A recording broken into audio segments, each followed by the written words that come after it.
Good evening, everyone. My name is Jacinta Thompson, and I'm the Executive Director and Events and Exhibitions Producer for the Bob Hawke Prime Ministerial Centre. Can I please ask that people switch their phones to silent before we begin? Thank you. And we are recording. Thank you. So it is my pleasure to welcome you all to the Hawke Centre and the University of South Australia. In doing so, I take this opportunity to acknowledge that the University of South Australia is on the traditional country of the Kaurna people of the Adelaide Plains. We recognise and respect their cultural heritage, beliefs and relationship with the land, and we acknowledge that they are of continuing importance to the Kaurna people living today. Tonight we are joined by human rights and environmental justice activist Dr.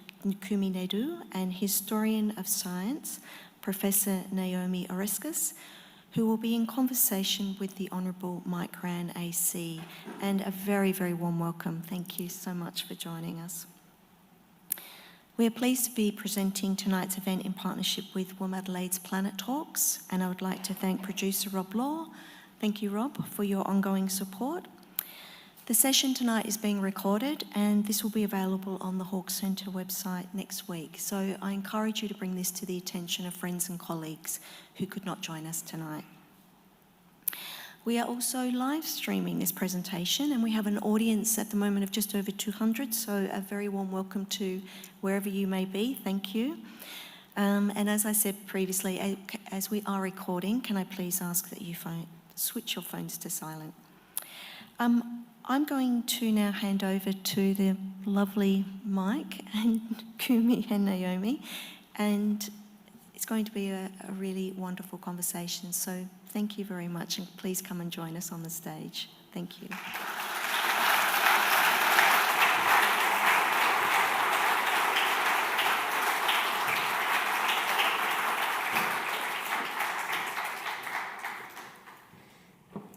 Thank you very much, Jacinta, and thank you all for being here either in person or online. And also I'd like to recognise that we meet on the traditional lands of the Kaurna people. It's a great pleasure. I had also the privilege yesterday down at WOMADelaide, a very hot day, to listen to Kumi and Naomi in their conversation. So I think you're going to really appreciate their contribution this evening. First of all, with Kumi, it's wrong to describe him as a Greenland jailbird, but we'll get on to that in a minute. Kumi was the executive director, the world head of Greenpeace International for some considerable number of years. He was also executive director of Amnesty International, so he was the global head of Amnesty. He's been a global campaigner for citizen participation. He was arrested for his human rights advocacy during the anti-apartheid movement, and as head of Greenpeace, with his campaigns to stop the Arctic being destroyed by oil companies, was jailed for 4 days in Greenland, and I'm sure that was a very chilling experience. And we're looking forward to his contributions. Professor Naomi Oreskes, Professor of History of Science and also Professor of Earth and Planetary Science at Harvard University in Boston. She's a geologist with a very strong historic relationship with South Australia and indeed with uranium mining in South Australia in the Western mining days. She's an acclaimed author of the brilliant Merchants of Doubt, which drew parallels between the tactics used today by the fossil fuel industry and what was used in the 60s, 70s, 80s, 90s by the tobacco lobby. And I have to say, I'm really looking forward to your new book called The Big Myth, which I think has come out in the States and is about to arrive here. Is that Exactly. right? So yes. I think that we can, you should be asking imprints and other bookshops around town, placing your orders. Now, we're in a perilous situation at the moment. We've got a situation where once in 10-year, once in 50-year, once in 100-year events are coming with increasing frequency. We're seeing our oceans warming, becoming more acidic. We're seeing glaciers receding, Arctic ice melting. We're seeing more droughts and floods and cyclones off the coast of Queensland and northern New South Wales, crop disasters and famines because of climate change. So one of the things I wanted to do, which is a bit unusual, and I'm sure Kumi won't mind, but do you have any questions that you would like to ask the audience? Yes, I do. So the question is, where are we as humanity in addressing the challenge of climate change? I'm going to give you three options. Option one is absolutely no reason to panic. Our political and business leaders will somehow get their act together, and people like Naomi and I and Mike are just drama queens. Not that we have anything against drama queens, who are exaggerating the situation. That's option one.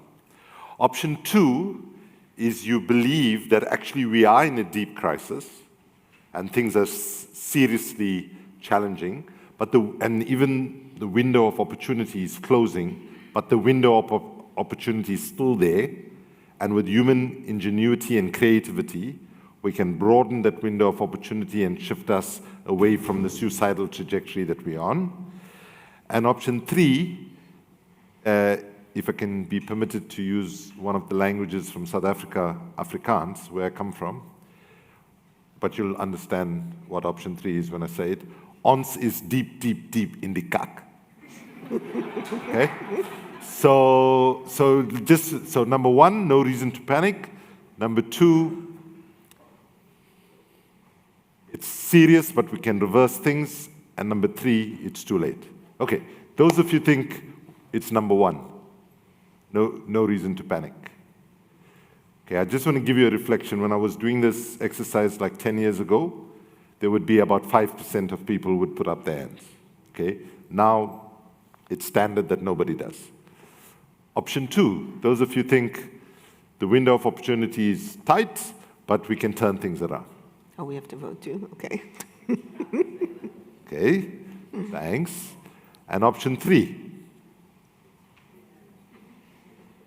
Ons is deep, deep, deep in the kak, eh? I could hear an Afrikaans accent there. So, if this is the reality, I want to say to you that, if I can be honest, there are days when I wake up, I'm at number two, and the days where I wake up when I'm at 2.5, and there are days when I wake up. Certainly the day after the last US election, I was definitely number 3. So the sentiment that is there, but maybe I just conclude with saying this. I believe very strongly the moment of history that we find ourselves in, pessimism is a luxury we simply cannot afford.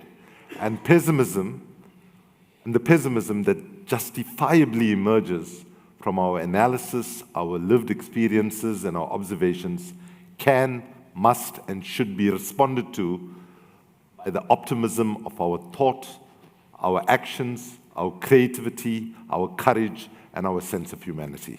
Thank you. Thank you, Kumi.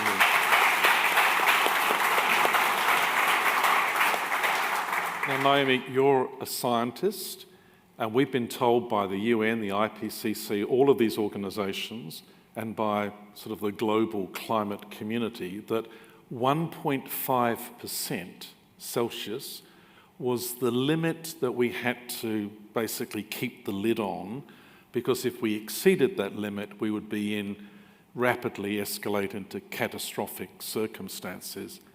Are we losing that battle? Where are we with the numbers right now?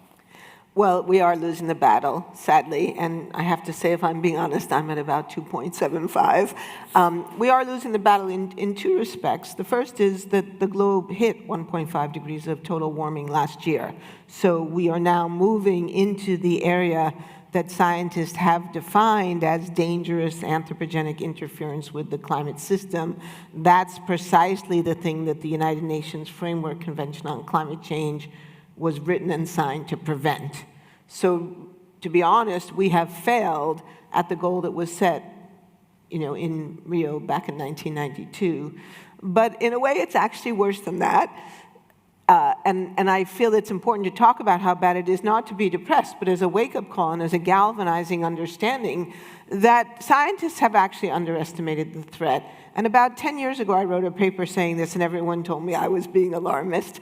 But in fact, the whole notion of 1.5 as the threshold where danger began, we now know that that's false. Because across the globe, just this week in Brisbane, but across the globe, we have already seen people being hurt, people being killed, people losing their homes, devastating wildfires affecting both rich and poor around the globe. So the danger, the damage is already well underway. And I think historians will look back and say that actually we already were moving into the danger point around 1 degree. So I think we know that scientists have actually been cautious. They've been the opposite of alarmist, and we are now seeing the damage.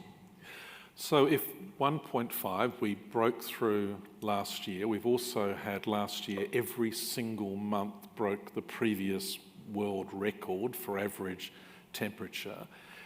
That is still happening. If you look at the current acceleration rate, can you give us a picture about what 3% or 4% or 5%? Yeah, it's not percent. Like? This is, I'm sorry, but it's degrees, right? So I mean, it's like 50 to 100% of. I mean, it's a lot of the science was based on the idea of doubling carbon dioxide in the atmosphere. So that's a 100% increase in carbon dioxide. And right now we are on track to about 3 degrees of warming associated with a potential doubling of CO2. And this is exactly the thing that scientists, were worried about back in 1958 when they first started talking about this. So we are on track to the very thing that scientists desperately have been trying to tell us not to do. And what does that mean? That means, as you said, many of these events that in the past might have been once a decade, once in a century, once in a millennium, will now begin to become the new normal. And one of the things that I get stressed about in the media coverage, we'll have an event like the Brisbane cyclone, and the media will report this as a 1-in-100-year cyclone. And I want to say, hello, no, it isn't. This just happened, and it will happen again, and the same with wildfires. Many of these events that used to be extremely rare are now normal. And in fact, many years ago in California, Arnold Schwarzenegger, who should be more celebrated as a climate hero for what he has done in California, and this was already a decade ago, he said, we no longer have a fire season, we now have fires all the time. And this is true. So what used to be winter, what used to be times that we thought of as being safe, are now no longer safe.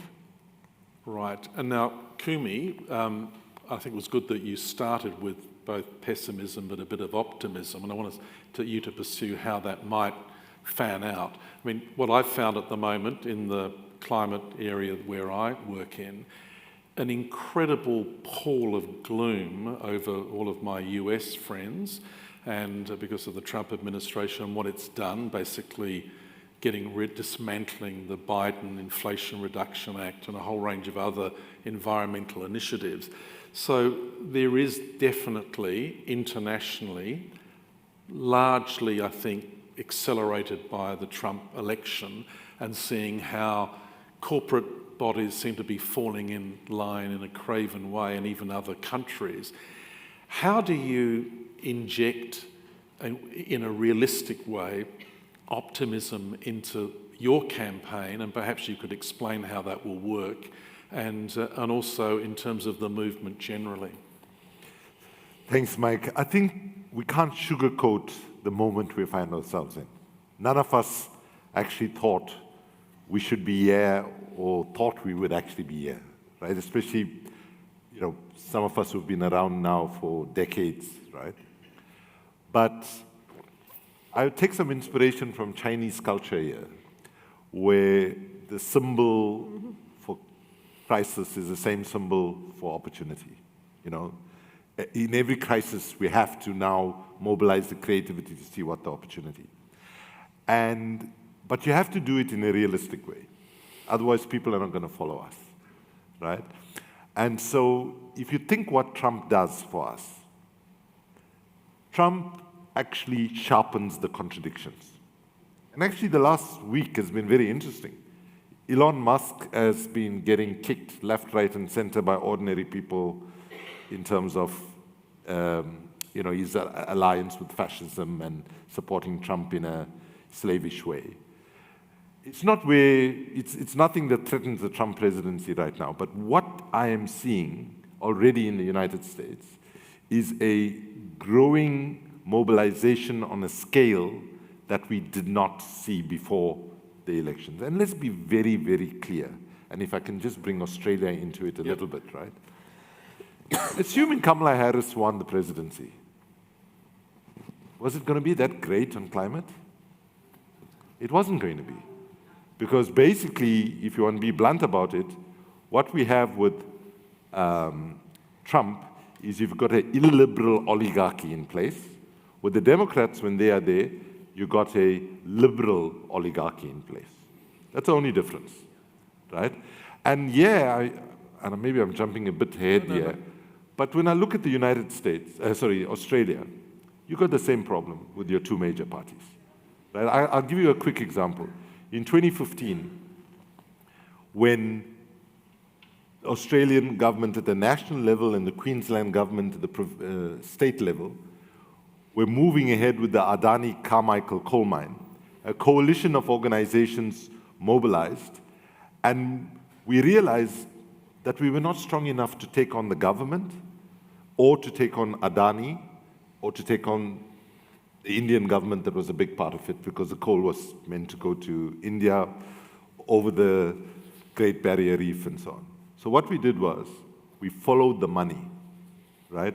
And there were protests against banks all across Australia. The 4 major banks were protested against. And my colleague David Ritter, who was the head of Greenpeace here, he says to me, Kumi, can you please record me a video, right, which says these words? And the video was, hello people in Australia, I'm very much looking forward to come and visit with you all, and particularly I'm keen to come and speak with the bank CEOs of the 4 prominent banks to encourage them not to fund the death of our children and their children. And then when I arrive at the airport, David has a huge smile on his face, and I say, something good has happened. He said, the 4 banks just called us in, they've got us to sign NDAs. We can't say anything about it, but all 4 of them have agreed not to fund that project. So the money is not coming from Australian banks, and internationally But then when I go to Queensland and I meet with the Labour Party, who was in power at that point, there was absolutely no difference if I was speaking to the Republican Party in the US from what I was hearing from the Queensland, all the same arguments and so on. So let me just end by saying this. If you came home one day from work and you found that you left the tap open in your bath when you went to work, not fully the thing, but it was open sufficiently. So by the time you come home, the bath is full, the water is on the floor. What do you do first? Do you take a rag and start wiping the water that's on the floor, or do you switch the tap that is causing the bloody problem? And the problem we have here is almost 30 years of negotiations. And the main problem that we face is the burning of fossil fuels. So let's be very clear. What causes climate change? 85% of it is our addiction to oil, coal, and gas. But imagine this. It took us 28 years for fossil fuels to even be mentioned in an outcome document of the climate COP. That's as absurd as Alcoholics Anonymous having 28 years of conferences and 2 weeks long each time, and after 28 years they have an outcome document that mentions alcohol. And the reason for that, if I can stay with the Alcoholics Anonymous analogy, is because the largest delegation to every year's climate negotiations, not the United States, it's not European Union, it's the alcohol lobby, it's the fossil fuel lobbyists. You know, that's like Alcoholics Anonymous having a conference and the largest delegation to it is the alcohol industry. So the optimism has to come also from what we're seeing amongst young people. Young people recognize, in a way our generation, I think, didn't, that what is at stake is their very futures. And you are seeing a kind of mobilization that I think we need to create more and more space for young people to move forward. And so therefore, I have recently, well, not that recently now, 6 months ago, accepted the role of president of the Fossil Fuel Non-Proliferation Treaty initiative. We are drawing on the same inspiration of the Nuclear Non-Proliferation Treaty. And the main example that I'm going to focus on is the landmine treaty. So those of you who followed the landmine treaty, what you had was you got the most ambitious countries, the forward-thinking countries, about 40 of them to come together. They negotiated the treaty outside of the UN system, took it into the UN system, and now we have a landmine treaty. Skeptics amongst you will say, justifiably, but US, China, and Russia did not sign the treaty. But if you go look, even though they didn't sign the treaty, the manufacture, distribution, and deployment of landmines completely came to a virtual standstill. Only when Russia invaded Ukraine, we see a little bit of a resurgence. So that's where we are going. We have to get governments to come around the table and agree that, one, no new future fresh investments in fossil fuels. Two, the fastest possible phase out from fossil fuels that takes into account the impact on workers, the communities, and so on.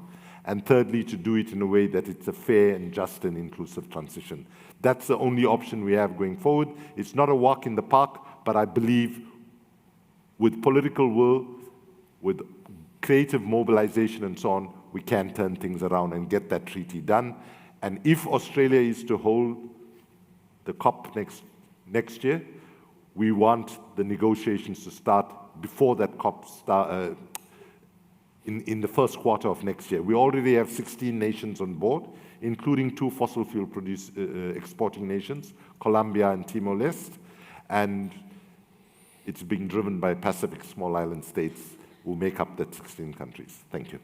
Thanks, Kumi. Maybe, Naomi, if you could follow up with that, but also, I mean, Australia is one of the world's biggest exporters of fossil fuels. So even, you know, with actions occurring in terms of the rollout of renewables, if we just look at what our role is internationally, I think we're the 3rd biggest exporter of fossil fuels. First of all, the gas industry seems to be trying to sell it. We used to have people telling us about clean coal. I remember when I first became Premier and we embarked on legislation which was aimed at rolling out renewables, first carbon reduction legislation in Australia. I had a visit from people saying, you don't have to worry, you don't have to do this because we're going to be able to put it all underground. It's going to be carbon sequestration. So maybe if you could just follow up on the pessimism, optimism pivot, but also talk a bit about fossil fuels and the gas phenomenon that we're currently facing. Yeah, well, I think the best way to think about that is it's gaslighting by the gas industry. So there's a tremendous amount of disinformation, and part of the way it works is to try to persuade us that they're being reasonable and Kumi and I are being unreasonable. So we've been seeing for more than 20 years now very organized campaigns by the gas industry to insist that gas is a clean coal, but it's not. Gas is a fossil fuel, it's methane. It's actually an incredibly powerful greenhouse gas, about 72 times as powerful as carbon dioxide. And also all gas pipelines leak, all drill holes leak. So if anyone tells you, oh, we can make a leak-free system, that's just not true. So, but this has been very effective, and particularly in the United States, again, you were talking about the Democratic Party. I mean, the Democratic Party and even some major environmental groups like the Environmental Defense Fund bought into this idea that gas was clean and that gas would be a transition fuel.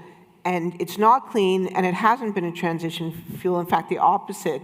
We've now locked in a huge amount of infrastructure to gas that is now committed, the United States and also Canada, to decades of continued gas use. And of course, once you build these facilities, then you have these giant sunk costs, which become harder. It's much, much harder to say, oh, stop using this thing you've already built. So that's a really big issue. And then, of course, clean coal is even worse. But, the Obama administration, the Biden administration, clean coal is an oxymoron. Clean coal is worse than safe sex. It's just not a thing, right? But the industry buys compliance, they buy acquiescence, and they do it also in part by co-opting academia. So in the last decade or so, we've seen a lot of money in the United States flowing into universities, my own included, to pay academics to study clean coal, to pay academics to study carbon sequestration, to pay academics to study geoengineering, the idea of putting junk in the atmosphere to block the sun. And none of these are solutions to climate change for the simple reason that Kumi just said. What is the cause of climate change? It's not the sun, right? The cause of climate change is burning fossil fuels that put greenhouse gases in the atmosphere. And if you want to stop climate change, you have to stop the thing that causes it. And that should be obvious, should be a very simple thing, kind of common sense, cause, effect. You don't like the effect, deal with the cause. And yet, we have just seen huge amounts and huge numbers of people going along with this promise that somehow, it's a sort of want to have your cake and eat it too, that somehow you could keep using fossil fuels, but somehow make it okay. And obviously, that's just not true. It started, using your analogy of the tobacco industry, it started to feel like gas was the kind of the vaping tobacco industry. It was. And in fact, if you think about vaping, this is a really, really important example of how people of goodwill get co-opted, and it's one of the challenges of doing this kind of work. So when the tobacco industry first introduced vaping, they claimed that this was a harm reduction strategy. And the argument is that smoking combustible cigarettes, smoking tobacco, is incredibly harmful. And we've known this for a century, nearly, and the tobacco industry spent decades denying it. But then one day they said, oh, when they could no longer fight that fight anymore, when everyone around the globe knew that smoking was deadly, and it doesn't just cause lung cancer, it causes about 300 different horrible diseases, including pancreatic cancer and blindness. Then the tobacco industry said, oh, but we want to be part of the solution. And so we're going to adopt a harm reduction strategy, which is vaping. Now, anyone who knew anything about the history of the tobacco industry knew, first of all, this was not an industry that you could trust, right? So why would you believe what they were saying when they'd been lying about tobacco for 60 years? But it was incredible how many public health officials went along with this. Oh, and the other thing is, if you just looked at the advertising, so a lot of academics we know live in a bubble, but I would say to my colleagues, look at this magazine, look at this social media campaigns. All of the advertising campaigns showed attractive young people vaping. So what does this tell you? This is not about getting a 65-year-old smoker to quit smoking, right? If this was really about harm reduction, the ad would be, you and me, right? Smoking, looking kind of bad, and say, no, you could quit, but no, it was all attractive, fashionable young people in their Blundstones or whatever. So the advertising campaign made it totally clear what this was about. But lots of public health officials went along with this, accepted the idea that vaping could help people quit, and that therefore the public health community should support it. And many of them did. And now we have epidemics of vaping, and surprise, surprise, vaping's not healthy. And now we have kids addicted to nicotine, which of course, we've always known nicotine was an addictive drug. So again, none of this should be a surprise. So, one of the arguments I want to make, and I'm sure that because all of you are here, none of you would fall for this sort of thing, but we all have friends and families and colleagues who, I'm sure you've had the experience when someone says to you, oh, but isn't geoengineering a good idea? Or isn't carbon sequestration a good idea? Or what about nuclear power? And you can understand why people are attracted to these ideas because they seem like solutions without a lot of pain. But the reality is, no pain, no gain. Giving up fossil fuels is going to be painful in some ways, certainly going to be painful for the fossil fuel industry, but that's a pain, in my opinion, that they deserve because they brought this on themselves. But that leads into, of course, the other thing I hope we'll talk about before our time is up, which is the incredible things that you have achieved here, you and your colleagues have achieved here in South Australia that proves we can make this change, we can make this transition, and it doesn't have to be painful. Thank you, Naomi. And we'll get on to what state governments can do a little bit later. But Kumi, most of the attention seems to be always on what the big nations are doing. So obviously the US, Biden to Trump, China, which China actually in 2023 put in more solar than the whole of the rest of the world did the year before.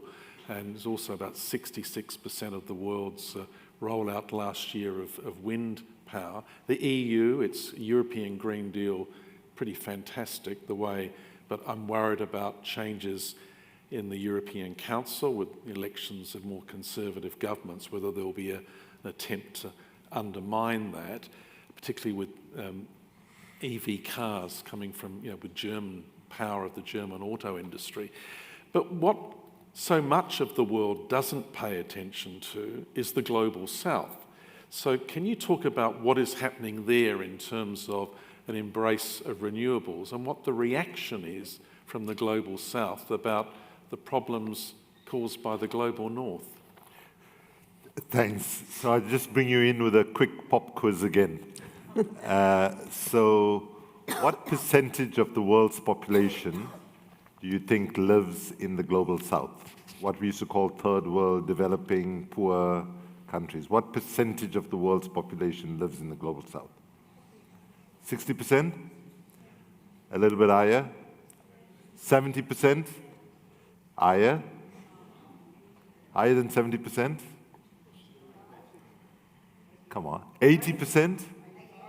88%? Yeah, it's 88%. Right? Both ChatGPT and DeepSeek both agree on this.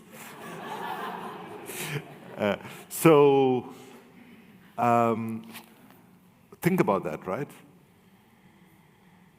The struggle we have in Africa, for example, right, is that how do I stand a chance to shift my government in South Africa and governments on the African continent when the countries that built the economic domination by exploiting fossil fuels, destroying their forests and so on, how do I get them to actually say, we're not going to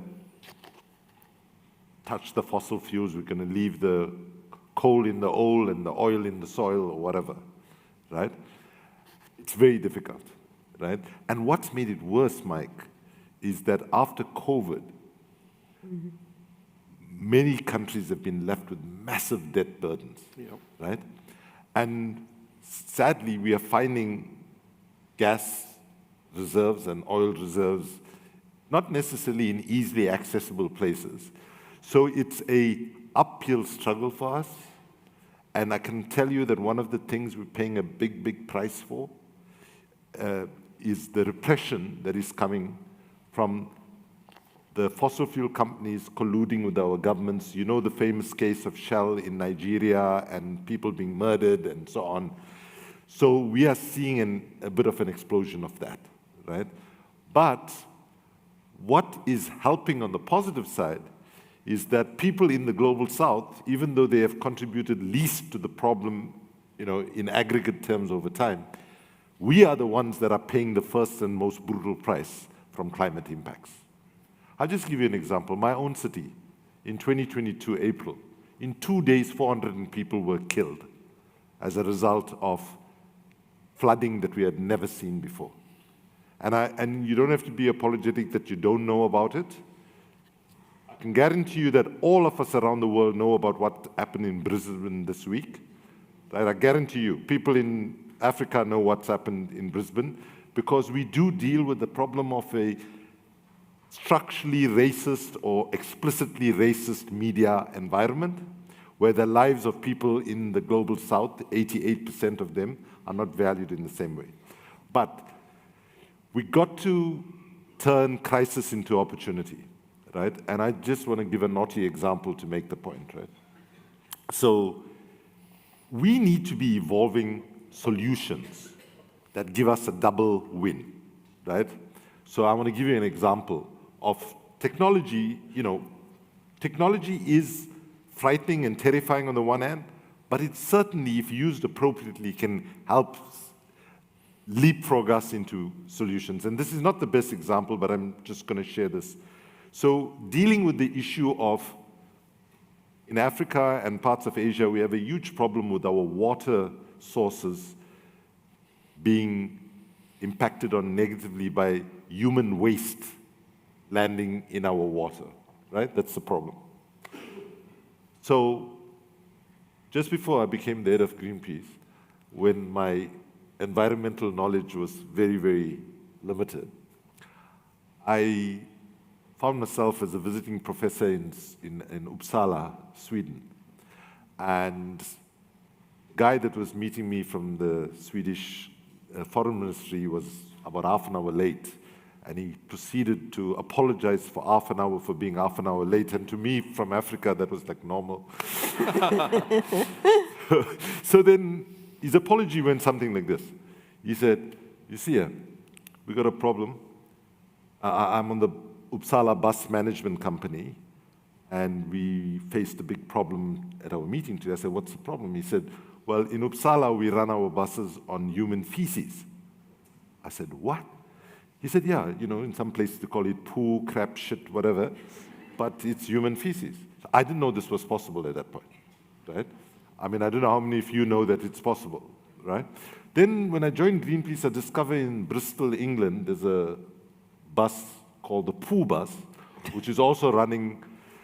So then I find myself addressing the African Union on the 50th anniversary of the African Organization of African Unity, and I said to my leaders there, I said, I refuse to accept that European shit is better than African shit.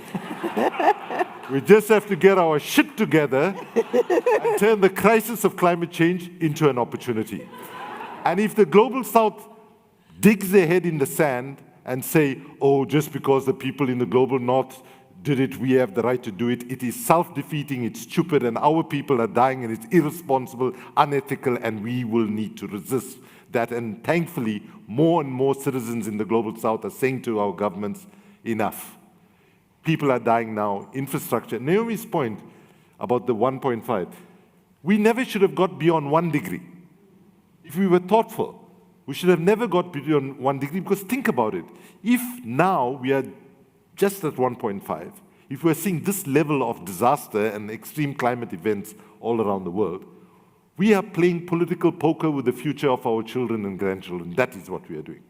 And so it's tough.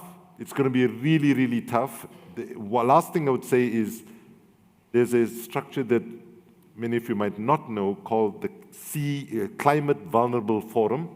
It's made up of 71 countries.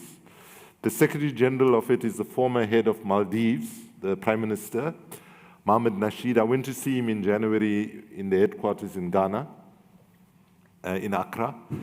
And that's where I bought this shirt, by the way. And basically, we are having conversations directly with the leaders of the most vulnerable countries in the Global South. And quite frankly, the leadership is not going to come from the places that created the problem. The leaderships are going to come from the places where the impact of the problem is hit most hard. But it's not going to be a walk in the park, because too many of our leaders are bought, they have been bought for by the same fossil fuel companies that has bought the political power in the global north. Yesterday, I was jokingly saying, my last comment, is that, the Iraq war was called originally, it eventually came to be known as Operation Iraqi Freedom, an illegal war that was fought on false pretenses. You know what it was originally called? Operation Iraqi Liberation. But then somebody said Operation O, Iraqi I, Liberation L. Maybe that's a bad idea to call it, and they changed the L to freedom. So basically, I just would end by saying that sad reality is that future wars will not be fought about oil. Future wars, and even current wars, are going to be fought about water. And unless we can make the intersections between the different struggles that we face, we're not going to succeed. And I would say we have been part of the problem, those of us in the climate justice movement. We framed climate change as an environmental issue. That was a disastrous thing for us to have done. We should have framed climate change as a cross-cutting issue. It's about economic transformation, changing our energy system, our transport system, our food system. And so long as we delay embracing the idea that the feminist movement gave us, which is intersectionality and connecting the different struggles, we will fail repeatedly. So we need to turbocharge intersectional thinking and intersectional action if we understand a chance to turn things around. Thank you. Naomi, you mentioned about subnational governments, and it's interesting, an organisation that I chair has 185 state governments, including California, New York, New Jersey, Connecticut, and Washington State and Colorado. Getting back to that point, the attention is often on national governments, but we've got a situation where perhaps between 65 and 75% of the decisions that affect the climate are made by cities, regions, provinces, states. So do you have, given what's happening in the United States, do you have some hope that there will be a continuation, as there was with California's leadership, on the subnational front? Yeah, I do. And actually, after the election, when a lot of my students were very, very upset, we actually had like a little informal conversation after class. And this is what we talked about. Because I think, particularly in the United States, but in many other countries as well, we've gotten the habit of looking to our federal government to be the main place where problems got solved, and maybe even to some extent to international governance, you know, the COP process, the UN Framework Convention, the United Nations. But the reality, I think, is two things that are grounds for legitimate optimism and not just sugarcoating. One is that in many countries in the world, power is distributed, and particularly in the United States and the cities have tremendous power that I think we haven't really tapped into yet. And if you think about climate change, and Kumi's point, 85% of all greenhouse gases are from burning fossil fuels. Fossil fuels are tied to economic activity and transportation. Most of that takes place in cities.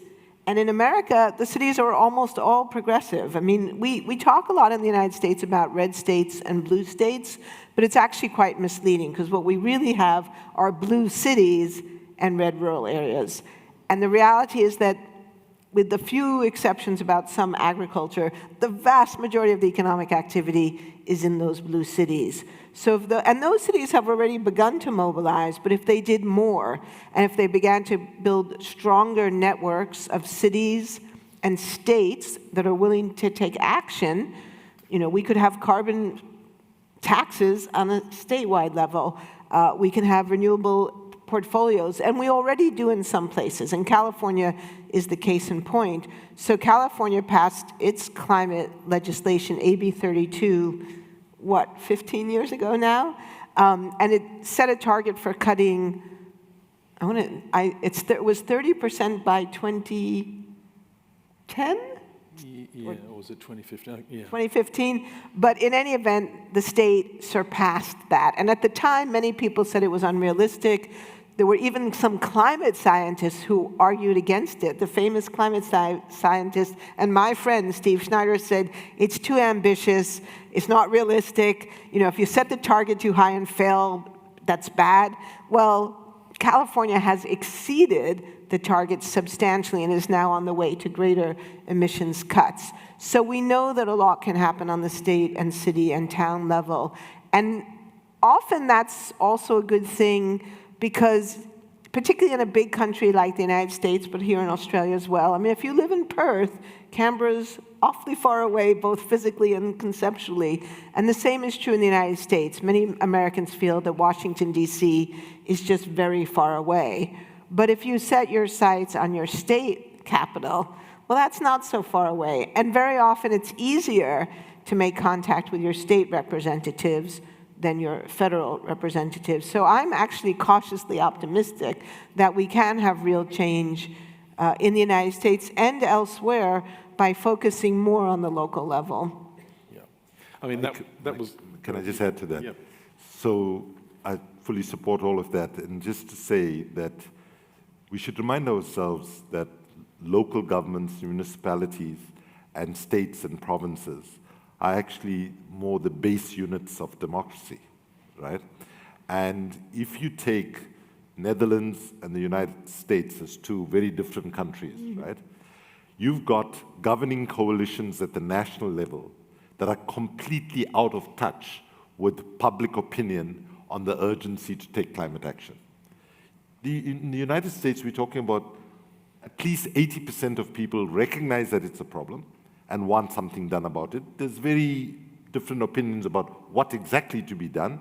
In the Netherlands, it's even stronger support. So one of the ways, strategically, the Fossil Fuel Treaty Initiative has been working, has been trying to get cities to endorse the treaty and states. So in the US, California has endorsed, Philadelphia and other cities have endorsed. Yes, Sydney has endorsed.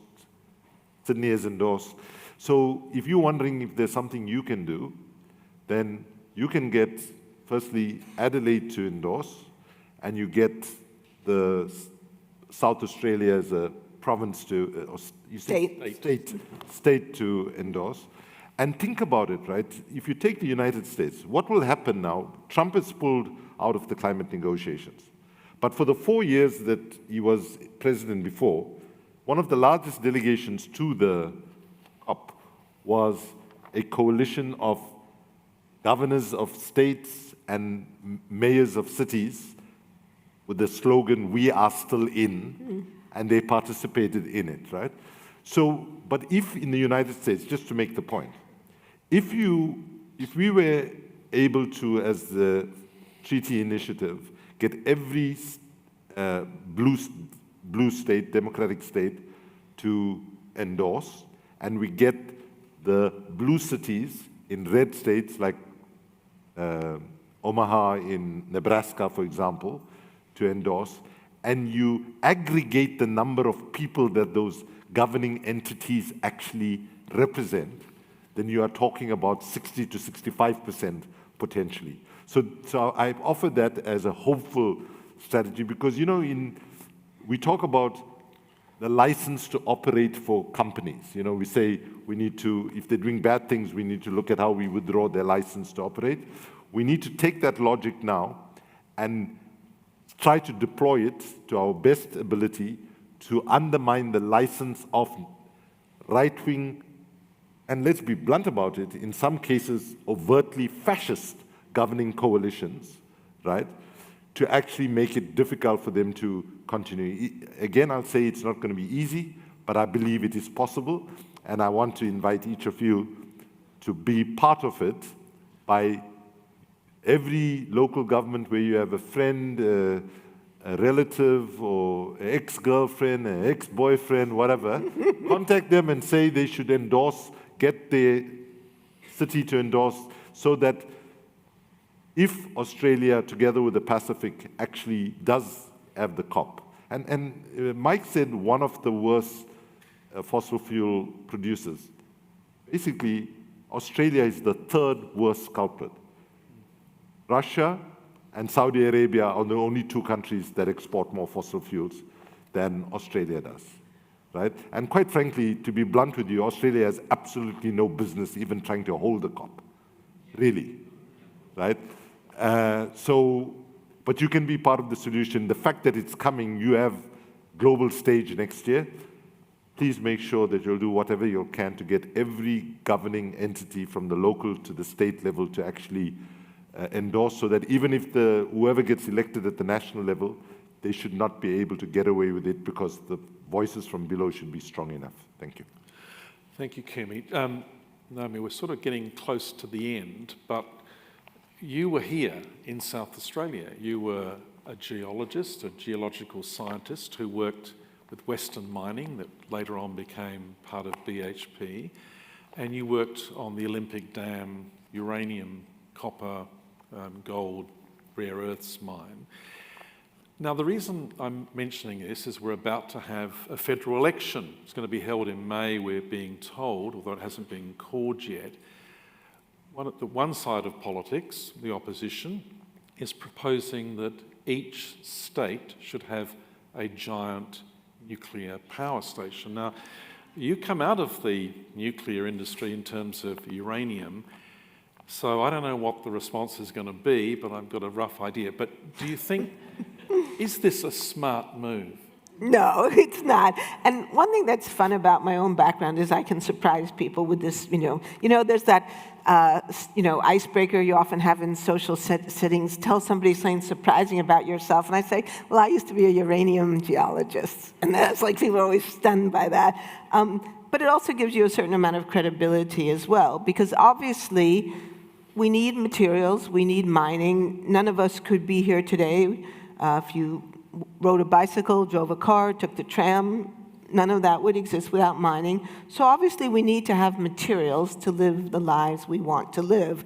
But as we move forward in this crucial moment, we need to be asking smart questions about what kinds of technologies serve our needs the best. And the reality about nuclear power, well, there's several realities.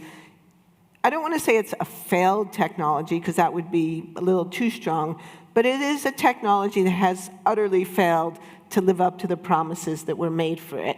So some of you may know when the nuclear power was first promoted by the United States in the 1950s, we were promised electricity that would be too cheap to meter, electricity that would be free as the unmetered air.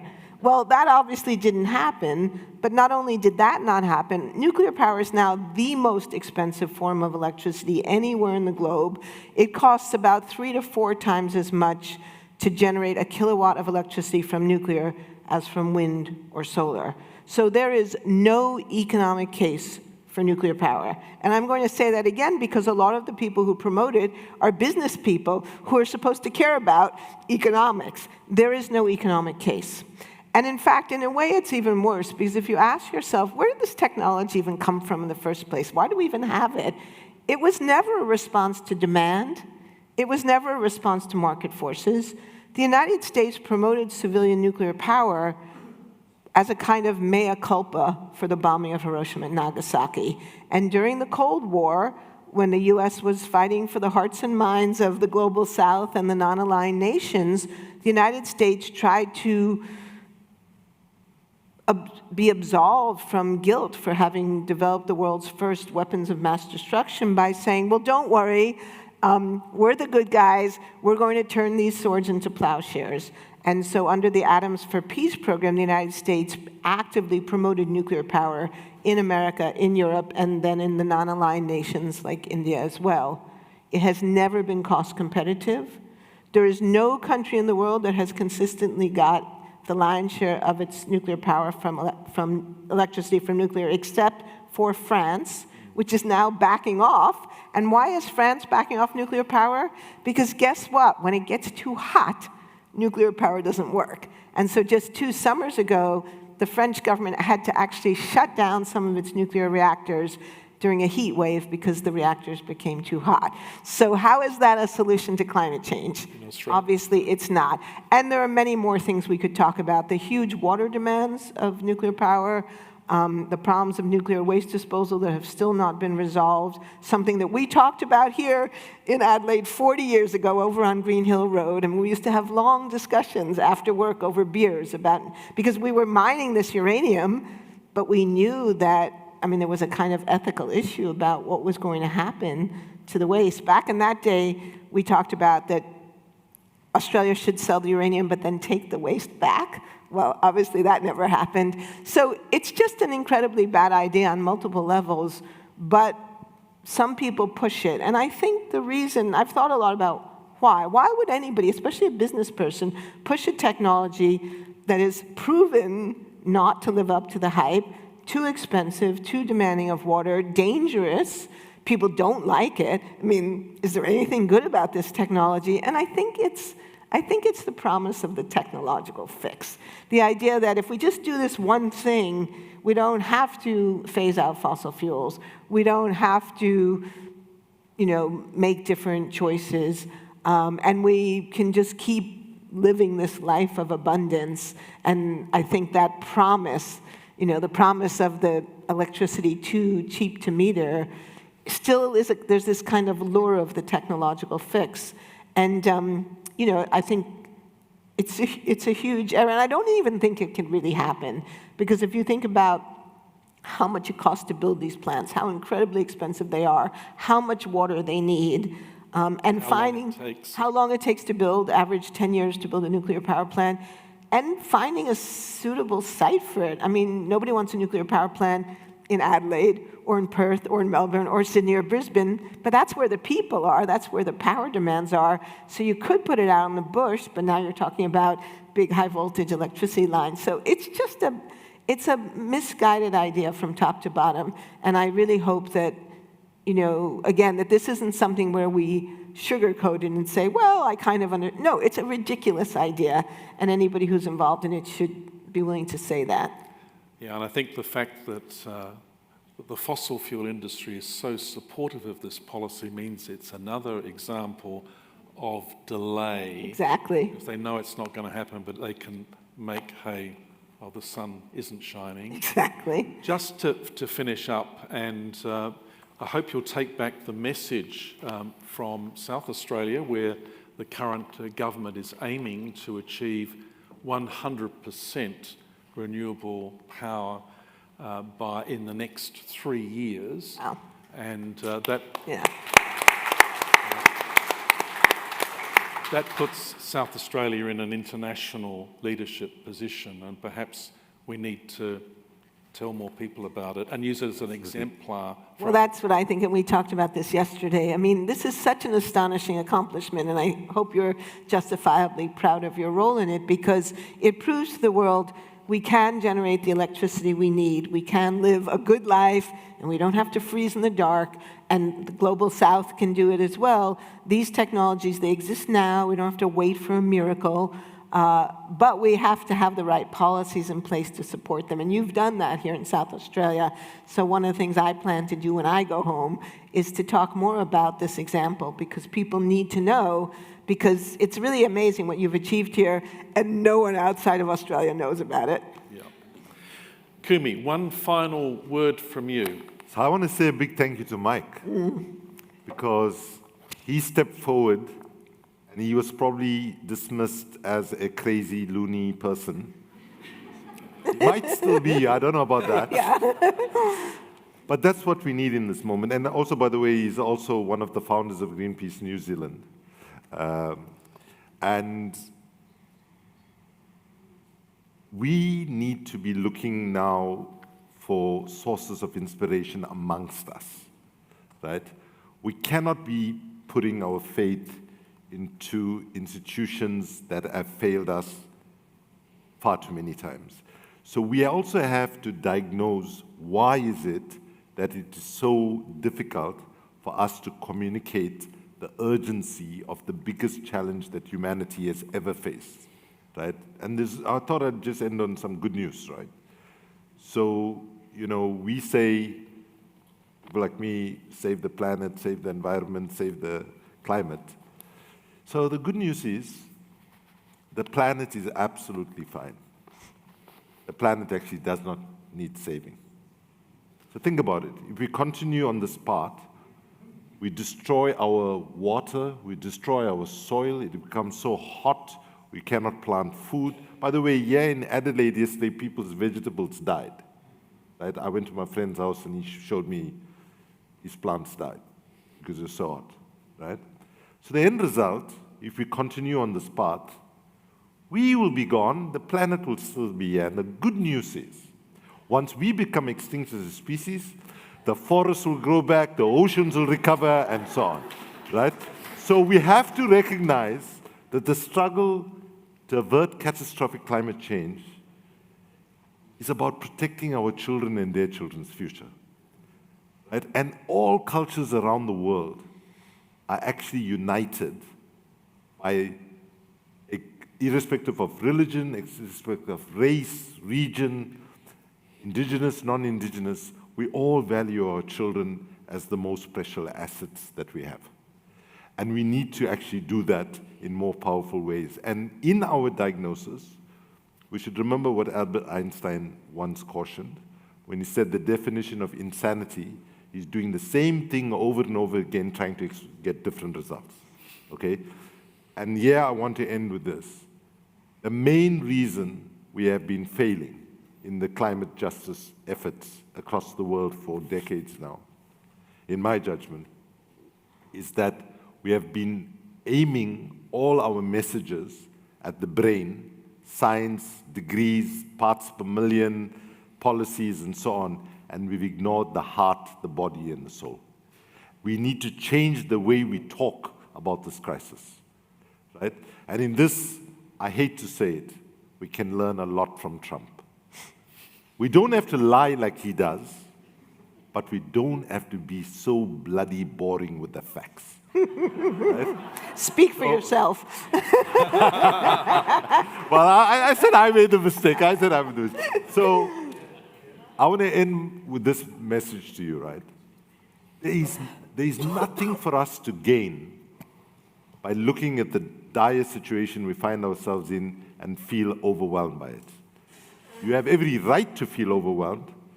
Take a couple of minutes to be overwhelmed and then say, human beings are creative, human beings are talented, human beings have done some incredible things that we never thought as a species we'd be able to do. And apply that creativity, ingenuity, and so on to slowly pull us back from the brink and turn things around so that we can actually ensure that humanity can exist on this planet for centuries and centuries to come. Thank you very much. Thank you.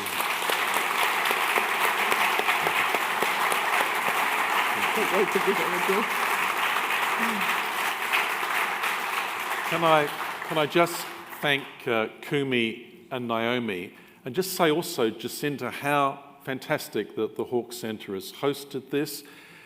That one of the last conversations I had with Bob Hawke was about what he was most proud of. I expected him to say Medicare, and I'm sure that was on his list. But he did say to me that the work he did for the treaty to stop mining in the Antarctic was the number one thing he felt most proud of, and the other one was working through the Commonwealth of Nations, taking on Margaret Thatcher and Reagan about apartheid in South Africa and the release of Nelson Mandela. So this is a very appropriate occasion. Thank you for a magnificent discussion. Thank you.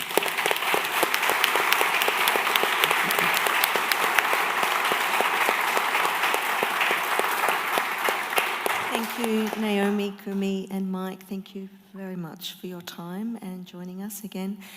If you do want to follow Kumi and Naomi, the links are on our website, so please go back and have a look in there and see the work, and especially Kumi's work that will continue. And Naomi, sorry, when your book again? When is this being launched? The paperback is supposed to be available in Australia next month. Very soon. The Big Myth. The Big Myth. It's called The Big Myth, How American Business Taught Us to Loathe Government and Love the Free Market. It's a lot. So we may have Naomi back again with us at some point. That would be good. Thank you. So thank you, everyone. Excellent.